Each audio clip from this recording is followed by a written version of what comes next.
जय श्री राम दोस्तों। रावण की नाभि में कहाँ से आया अमृत जिससे वो अमर हो गया? जानिए। रावण अमर था, उसे कोई नहीं मार सकता था क्योंकि उसकी नाभि में अमृत था। भगवान राम भी उसका वध तब तक नहीं कर पाए थे जब तक विभीषण ने रावण की अमरता का राज खोल नहीं दिया था। मगर सवाल ये है कि रावण की नाभि में अमृत आया कहाँ से था? प्राचीन धर्म ग्रंथों एवं मान्यताओं के अनुसार रावण की नाभि में अमृत आरोपित किया गया था, जिसके कारण रावण अमर हो गया था। कहा जाता है कि एक बार बाली और रावण के बीच में भयंकर युद्ध हुआ। रावण को कई गंभीर चोटें पहुंची। कुछ इतनी अंदरूनी चोटें थी कि रावण का बचना मुश्किल हो गया था। ऐसे वक्त में रावण की पत्नी मंदोदरी परेशान हो गई। उन्होंने फैसला किया कि वो ना सिर्फ रावण की जान बचाएगी बल्कि उसे अमर भी कर देंगी। ऐसे में मंदोदरी अपने पिता मैदानव के पास पहुंची। उन्होंने बताया कि अमृत चंद्रलोक में है, मगर वहां पहुंच पाना किसी इंसान के बस की बात नहीं है। मैदानव ने मंदोदरी को ऐसी शक्ति दी जिससे वो चंद्रलोक पहुंच गई, मगर वहां जाकर भी अमृत कलश को ला पाना बड़ा मुश्किल था, क्योंकि अमृत कलश बहुत ही शक्तियों द्वारा सुरक्षित था। उसके पास जाना भी मौत को दावत देना था। कलश के नीचे से बहुत सारी विषैली गैसें निकलती थी जिससे मौत हो जाती थी। उसके चारों ओर गर्म लावा निकलता था। ऐसे में अमृत की कुछ बूंदें भी धरती पर लाना असंभव था। अमृत कलश सुरक्षित था सिवाय एक दिन को छोड़कर। दरअसल चंद्रलोक का एक नियम है कि चंद्रदेव साल में एक बार शरद पूर्णिमा के दिन इस अमृत कलश को वहां से निकालते हैं। उस समय वो धरती पर भी कुछ बूंदें गिराते हैं।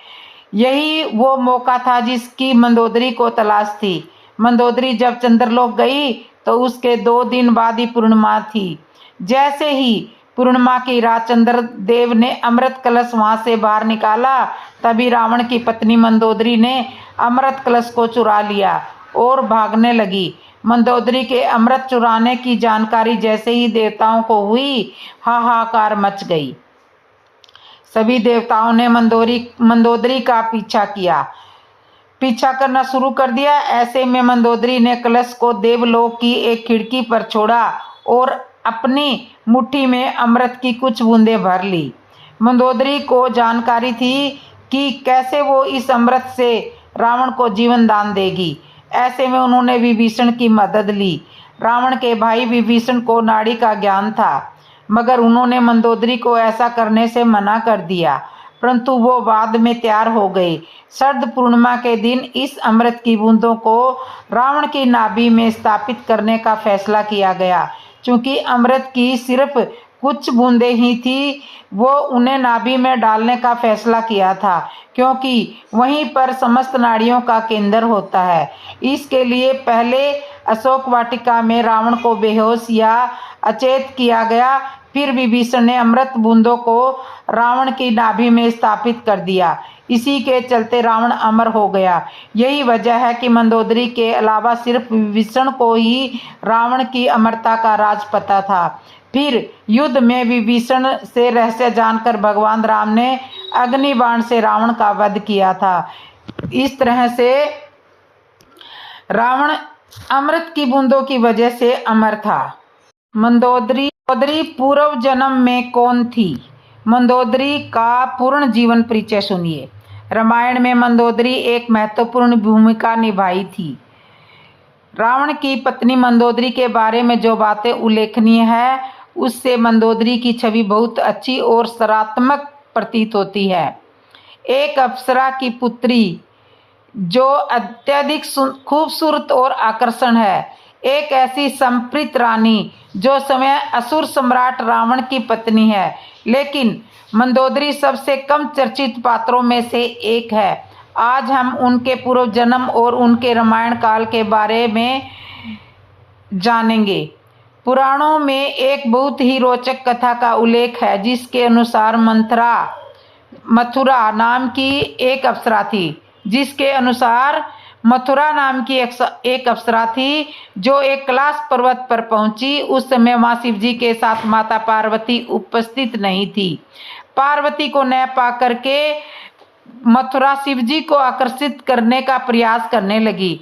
इतनी देर में माता पार्वती वहां पहुंच गई और उसकी ये गतिविधियां देखकर मथुरा को श्राप दिया कि वह 12 साल तक मेंढक बन जाएगी और इस अंतराल में वह एक कुएं में रहेगी। वो केवल कठोर तपस्या के बाद ही अपने वास्तविक रूप को प्रदान कर सकेगी। मथुरा मेंढक रूप में कठोर तप करती रही। इसी समय ऋषि कश्यप और दिति के पुत्र मयासुर और उनकी अप्सरा हेमा रानी पत्नी हेमा वहीं तप करने में लीन थे। उनके 2 पुत्र थे, लेकिन वे चाहते थे कि उनकी एक पुत्री भी हो। इच्छा को पूर्ण करने के लिए उन दोनों ने कठोर तपस्या करनी शुरू कर दी ताकि ईश्वर उनसे प्रसन्न होकर एक पुत्री दे दे। इसी बीच मथुरा की कठोर तपस्या के 12 साल भी पूर्ण होने वाले थे। जैसे ही 12 वर्ष पूरे हुए, वह अपने असल स्वरूप में आ गई और कुएं से बाहर आने के लिए वह मदद के लिए पुकारने लगी। मथुरा की आवाज सुनकर मयासुर और हेमा कुएं के पास गए और उसे बचा लिया। बाद में उन दोनों ने मथुरा को गोद ले लिया और उसका नाम रखा मंदोदरी। जब मंदोदरी का विवाह योग्य हुई, उस समय एक बार रावण मयासुर से मिलने आया और वहां उनकी खूबसूरत पुत्री मंदोदरी को देखकर उस पर मंत्रमुग्ध हो गया। रावण ने मंदोदरी से विवाह करने की इच्छा जाहिर की, जिसे मयासुर ने अस्वीकार कर दिया, लेकिन रावण ने हार नहीं मानी और जबरन मंदोदरी से विवाह कर लिया। मंदोदरी जानती थी कि रावण भगवान शिव का भक्त है, इसलिए अपने पिता की सुरक्षा के लिए वह रावण के साथ विवाह करने के लिए तैयार हो गई। रावण और मंदोदरी के 3 पुत्र हुए, अक्षय कुमार, मेघनाथ और अतिकाय। हालांकि मंदोदरी को यह शादी जबरदस्ती करनी पड़ी थी, लेकिन वह एक आदर्श पत्नी थी। ईमानदारी और भक्ति की प्रतिमूर्ति मंदोदरी ने अपने सभी कर्तव्यों को बहुत अच्छी तरह से निभाया। उसने रावण से सीता को छोड़ने की याचना की, क्योंकि वह जानती थी कि वह उन्हें अपने पतन की ओर ले जाएगा। उसने उसे सिखाया कि स्त्री की हत्या एक जघन्य अपराध है, जिसके कारण रावण ने सीता को मारने से खुद को रोक लिया। एक कर्तव्य परायण पत्नी होने के नाते उन्होंने हमेशा रावण को धर्म के मार्ग पर ले जाने का प्रयास किया। रावण बहुत अहंकारी था। मंदोदरी जानती थी कि जिस मार्ग पर वह चल रहा है, उस मार्ग पर सिवाय विनाश के कुछ हासिल नहीं होगा। मंदोदरी चाहती थी कि रावण भगवान राम की पत्नी माता सीता को उनके पति के पास भेज दे, क्योंकि वह उस श्राप के विषय में जानती थी जिसके अनुसार भगवान राम के हाथ से ही रावण का अंत होना था। लेकिन जब रावण युद्ध हुआ, तब एक अच्छी पत्नी की तरह उसने अपने पति का साथ दिया और संप्रीत स्त्री की पहचान कराते हुए रावण के जीवित लौट आने की कामना के साथ उसे रणभूमि के लिए विदा किया। युद्ध के पश्चात मंदोदरी भी युद्ध भूमि पर गई और वहां अपने पति, पुत्रों और अन्य संबंधियों का विनाश देखकर बहुत दुखी हुई। फिर उन्होंने भगवान राम की तरफ देखा, जो समय अलौकिक आभा से युक्त थे। भगवान राम ने लंका के सुखद भविष्य हेतु विभीषण को राजपाट सौंप दिया। युद्ध भूमि में श्री राम ने मंदोदरी को इस अवस्था में देखकर उसे याद दिलाया कि वो अब भी लंका की महारानी और रावण की विधवा है। यह सुन मंदोदरी अपने महल में वापस चली गई। कुछ किंवदंतियों के अनुसार कुछ समय पश्चात मंदोदरी ने रावण के छोटे भाई से विवाह कर लिया था, परंतु इस बात पर शंका व्यक्त की जाती है क्योंकि मंदोदरी अपने पति रावण के लिए पूर्णतः संप्रीत थी। पर यह भी कहा जाता है कि वो अपने पति के शव के साथ सती हो गई थी। यदि आपको यह पौराणिक कथा पसंद आ रही है तो कमेंट में जरूर लिख के बताना। पूर्व जन्म में जन्म में रावण कौन था? किस श्राप से राक्षस योनि में 3 बार जन्म लेना पड़ा? जानिए। पूर्व जन्म में राक्षस रावण कौन था? सुनिए। पौराणिक मान्यताओं के अनुसार जय विजय नाम के 2 द्वारपाल हमेशा बैकुंठ के द्वार पर खड़े रहकर भगवान विष्णु की सेवा किया करते थे।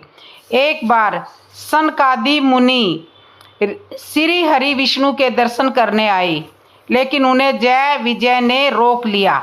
इस बात से क्रोधित होकर सनकादि मुनि ने उन्हें राक्षस योनि में जन्म लेने का श्राप दे दिया। तभी विष्णु जी वहां आ गए और उन्होंने जय विजय को श्राप मुक्त करने की प्रार्थना की। तब सनकादि मुनि ने कहा कि इनके कारण उनके दर्शन करने में मुझे 3 क्षण की देरी हुई है। इनके कारण आपके दर्शन करने में मुझे 3 क्षण की देरी हुई है, इसलिए ये तीनों जन्म तक राक्षस योनि में जन्म लेंगे और तीनों ही जन्म में इनका अंत समय भगवान श्री हरि ही करेंगे। इसके बाद जय विजय अपने पहले जन्म में हिरण्यकश्यप व हिरण्याक्ष नाम के 2 दैत्य बने। कहा जाता है कि हिरण्याक्ष ने एक बार धरती को ले जाकर समुद्र में छिपा दिया था। तब भगवान विष्णु ने 12 अवतार लेकर उसका वध किया और धरती को पुनः अपने स्थान पर स्थापित कर दिया। अपने भाई की मृत्यु से हिरण्याकश्यप को बहुत क्रोध आया और ब्रह्मदेव से कई तरह के वरदान पाकर वह समय को अमर समझने लगा। तब भगवान विष्णु ने नरसिंह अवतार लेकर हिरण्याकश्यप का भी वध कर दिया। फिर जय विजय अपने दूसरे जन्म में रावण और कुंभकर्ण बने। इस जन्म में रावण लंका का राजा था। वही कुंभकर्ण का शरीर इतना बलशाली विशाल था कि कई लोगों का भोजन पलक झपकते ही चट कर जाता था। तब भगवान विष्णु ने 7वें अवतार में अयोध्या के राजा दशरथ के यहाँ श्री राम के रूप में जन्म लिया। फिर रावण और कुंभकर्ण का वध किया। कुछ राक्षसों के अनुसार तीसरे जन्म में जय विजय यानी रावण और कुंभकर्ण शिशुपाल व दंतवर्क के रूप में जन्मे। कहा जाता है कि शिशुपाल और दंतवर्क दोनों ही भगवान श्री कृष्ण की बुआ के पुत्र थे, लेकिन वे फिर भी श्री कृष्ण से बैर रखते थे। इनकी बुराइयों के चलते इस जन्म में श्री हरि के अवतार भगवान श्री कृष्ण ने इनका वध किया। 10 सिर वाले रावण की 10 बड़ी पराजय। सुनिए। रावण की अंतिम हार भगवान श्री राम के हाथों हुई थी, जिसमें उसकी मृत्यु हो गई। लेकिन भगवान राम से पहले ही रावण को कई बार हार का सामना करना पड़ा था और इसका कारण सिर्फ यह था कि रावण अभिमान और अहंकार में डूबा हुआ था। आइए देखें कि रावण के अहंकार ने उसे कब कब हराया। सीता स्वयंवर में रावण भी भाग लेने गया था। रावण को अभिमान था कि उसके सिवा कोई नहीं है जो भगवान शिव के धनुष को उठा सके, लेकिन रावण को यहाँ हार का मुंह देखना पड़ा जब भगवान शिव का धनुष उससे हिला तक नहीं। अपमानित भाव से रावण स्वयंवर से लंका चला गया। अपने बल के अहंकार में आकर रावण वानर राज बाली से युद्ध करने पहुंचा। बाली उस समय पूजा कर रहे थे। रावण ने जब पूजा में बाधा डालना शुरू किया तो बाली ने रावण को अपनी काख में जकड़ लिया और चारों समुद्र की परिक्रमा करके सूर्यदेव को अर्घ दिया। पूजा पूरी होने के बाद बाली ने रावण को छोड़ दिया और पूछा, तुम क्या चाहते हो? लज्जित होकर रावण ने बाली से क्षमा मांगी और वापस लंका चला गया। रावण भगवान शिव का परम भक्त था और चाहता था कि भोलेनाथ लंका में आकर निवास करे। जब भगवान शिव ने लंका में रहने से मना कर दिया तो अभिमान से भरा रावण कैलाश पर्वत समेत भगवान शिव को उठाकर लंका ले जाने का विचार करने लगा। रावण ने कैलाश पर्वत उखाड़ने के लिए जैसे ही पर्वत के नीचे हाथ लगाया, भगवान शिव ने अपने पैर का अंगूठा जमीन पर टिका दिया। इससे रावण का हाथ पर्वत से दब गया और प्राण रक्षा के लिए भगवान शिव की स्तुति करने लगा। इसी समय रावण ने शिव तांडव स्तोत्र की रचना की थी। 1000 हाथों वाले सहस्त्रबाहु से युद्ध करने वाले रावण अपनी सेना लेकर चला गया। सहस्त्रबाहु को जब यह बात पता चली तो उसने अपने 1000 हाथों से नर्मदा के जल के बहाव को रोक लिया और वह रावण की सेना नर्मदा के पास पहुंची तो उन पर जल छोड़ दिया, जिसे सेना समेत रावण जल में डूबने लगा। इस घटना के बाद जब रावण ने दूसरी बार सहस्त्रबाहु पर आक्रमण किया तो सहस्त्रबाहु ने रावण को कुछ समय के लिए बंदी बनाकर रखा था। सीता की तलाश में जब हनुमान जी लंका पहुंचे तो रावण ने अहंकार में भरकर हनुमान जी की पूंछ में आग लगा दी। हनुमान जी ने पूंछ में लगी आग से पूरी से लंका को जलाकर राख कर दिया। इसके बाद हनुमान जी ने रावण को उसकी मृत्यु की चेतावनी भी दी। रावण हनुमान जी का कुछ नहीं बिगाड़ पाया। इस तरह रावण को हनुमान जी के हाथों भी हार का मुंह देखना पड़ा। पाताल के राजा बाली से जब रावण युद्ध करने पाताल पहुंचा तो उस समय बाली पूजा कर रहे थे। रावण ने जब बाली को युद्ध के लिए ललकारा तो वह महल में खेल रहे थे। रावण ने जब बाली को युद्ध के लिए ललकारा तब महल में खेल रहे बच्चों ने खेल खेल में ही रावण को अस्तबल में बांध दिया। भगवान राम का दूत बनकर बाली का पुत्र अंगद रावण के दरबार में पहुंचा और रावण को चेतावनी दी कि वह माता पिता को वापस श्री राम को लौटा दे। लेकिन रावण ने अंगद की बात नहीं मानी और अंगद को बंदी बनाने का आदेश दिया। अंगद ने तब भरी सभा में रावण को चुनौती दी कि और कहा कि अगर आपकी सभा में कोई भी वीर मेरे पांव को जमीन से उखाड़ दे तो मैं अपनी पराजय स्वीकार कर लूंगा। लेकिन कोई भी इस चुनौती को पूरा नहीं कर पाया और अंत में रावण को धमकी देकर अंगद भगवान राम के पास लौट आया। रावण ने एक बार देवी सीता को डराकर उनसे विवाह करने के लिए दबाव बनाना चाहा था। देवी सीता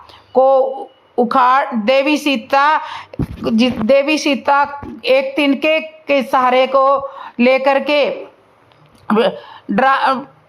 दबाव बनाकर शादी करना चाहता था। देवी सीता ने उस समय एक तिनके को उखाड़कर रावण को चुनौती दी कि अगर तुमने अपनी मर्यादा पार करने की कोशिश की तो यह तिनका इसी क्षण तुम्हारा अंत कर देगा। देवी सीता की इन बातों से रावण घबरा गया और तुरंत अपने महल में लौट गया। रावण ने लंका को अमेध बना रखा था। उसे यह भ्रम था कि कोई भी व्यक्ति सागर पार करके लंका नहीं आ सकता। लेकिन भगवान राम ने महज 5 दिन में सागर पर सेतु बनाकर वानर सेना सहित लंका में आ डटे और रावण का वध करके हमेशा के लिए रावण का अहंकार दूर कर दिया। रावण का अहंकार दूर कर दिया। इस तरह से 10 सिरों वाले रावण की ये 10 बार हार की मैंने आपको बताई है। ऐसी थी भगवान श्री राम की मृत्यु। जानिए। रामायण और अन्य पुराणों के अनुसार प्रभु श्री राम का जन्म 5114 ईस्वी पूर्व हुआ था। उनकी मृत्यु के बारे में भी अलग अलग कथाएं वर्णित है। एक कथा के अनुसार माता सीता ने अपने दोनों पुत्रों लव और कुश को प्रभु श्री राम को सौंपा और धरती माता के साथ जमीन में चली गई, जमीन में समा गई। सीता माता के जाने से प्रभु श्री राम इतने दुखी हो गए कि उन्होंने यमराज से सहमति लेकर सरयू नदी में जल समाधि ले ली। उन्होंने यमराज से आज्ञा लेकर जल समाधि ले ली, जल में चले गए। वो जब जल में जा रहे थे तो सारे अयोध्यावासी उनके साथ गए थे। एक अन्य कथा के अनुसार हनुमान जी को अयोध्या में अनुपस्थित देखकर यमदेव ने नगर में प्रवेश किया और एक संत का रूप धारण करके वे श्री राम के महल पहुंच गए। उन्होंने वहां श्री राम से मिलने का समय ले लिया। जब संत वेश में यम श्री राम से मिलने गए तो उन्होंने दोनों के बीच की वार्ता को गुप्त रखने के लिए यह शर्त रखी कि यदि हमारे बीच में कोई आएगा तो द्वारपाल को दंड दिया जाएगा। श्री राम ने वचन दे दिया और हनुमान जी की अनुपस्थिति में लक्ष्मण जी को द्वारपाल बनाकर खड़ा कर दिया। तब यम ने अपने असली रूप में आकर के कहा, प्रभु आपका समय धरती पर जीवन पूर्ण हो गया है, अब आपको अपने लोक लौट जाना चाहिए। तभी इस वार्तालाप के बीच में ही राम द्वार पर श्री दुर्वासा आ गए और लक्ष्मण से अंदर आने की जिद करने लगे, अन्यथा श्री राम को श्राप देने की धमकी देने लगे। लक्ष्मण अब दुविधा में पड़ गए, आज्ञा का उल्लंघन करे तो मृत्युदंड मिलेगा और नहीं तो मेरे प्रभु श्री राम को श्राप मिलेगा। ऐसे में उन्होंने कठोर निर्णय लेते हुए दुर्वासा ऋषि को अंदर आने की अनुमति दे दी। वार्तालाप भंग होने के कारण अब श्री राम भी दुविधा में पड़ गए कि लक्ष्मण को मृत्युदंड देना होगा। उन्होंने ऐसे में लक्ष्मण को राज्य से निकाल दिया, लेकिन लक्ष्मण ने अपने भ्राता के वचन को निभाने के लिए राज्य से बाहर जाने के बजाय सरयू नदी में जल समाधि ले ली। लक्ष्मण के जल समाधि लेने के बाद श्री राम दुखी हो गए और उन्होंने भी जल समाधि लेने का निर्णय कर लिया। सरयू नदी के जल समाधि लेने के समय उनके साथ हनुमान, जामवंत, सुग्रीव, भरत, शत्रुघ्न आदि सभी लोग खड़े थे। श्री राम सरयू नदी के अंदर समा गए। तब फिर कुछ देर बाद नदी के भीतर से भगवान विष्णु प्रकट हुए और उन्होंने अपने भक्तों को दर्शन दिए। इस प्रकार श्री राम ने अपना स्थूल रूप त्याग कर वास्तविक स्वरूप विष्णु का रूप धारण किया और बैकुंठ धाम की ओर प्रस्थान किया। यदि आपको यह पौराणिक जानकारी अच्छी लगी हो तो कमेंट में जरूर बताना। जय श्री राम दोस्तों।